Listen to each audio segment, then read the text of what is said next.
Seattle Mariners baseball and all the organizations in between have talked about prepping for this for the last 2 years. Now it's here. Thanks for joining us here on your News at 5. I'm Neil Wong. And I'm Matthew Smith. Now, simply put, it's time to show the world what Seattle is truly made of. Fox 13's Nikki Torres is live in SoDo for us today. And Nikki, we've been hearing about concerns about downtown safety, talks about how the city looks. How's it looking from the ground where you are today? Well, let's just take a look at Occidental as of right now. You can see they're still getting together Play Ball Park. We've seen crews all day here, and we also have Seattle Police off to the left. We do see a lot of law enforcement around this area, so they are surely getting their protections going for this weekend as well as into the beginning of next week.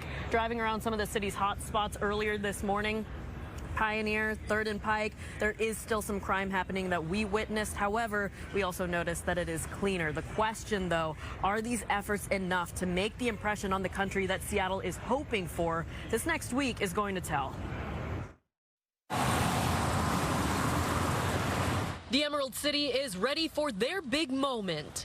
For 5 consecutive days, all eyes will be on Seattle for the All-Star Game and every event leading up to it. Many of you know it's been 22 years since the last All-Star Game here. And before that, it had been 22 years before our first All-Star Game. So this is literally a once-in-a-generation opportunity we get in the city to highlight all that is great about Seattle on both national and the world stage.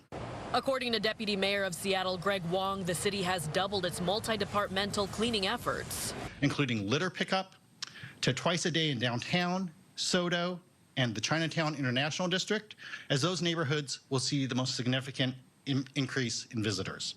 The effort is noticeable. Murals have been painted in Pioneer Square. Flowers were hung for beautification. Here's one of Seattle's hot spots, 3rd and Pike at about 11 this morning.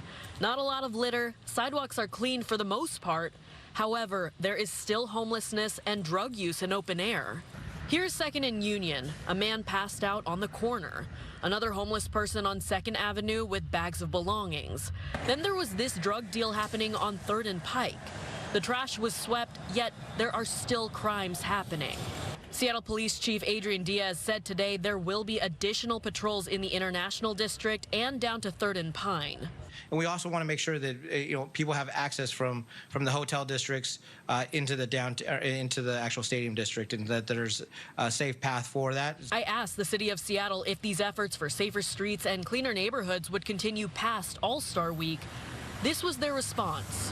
All of those efforts, I think, are bearing fruit now, is what you're seeing. And so those are not one-time investments. Those are ongoing investments. And so we would hope and expect to see that last beyond the All-Star Game.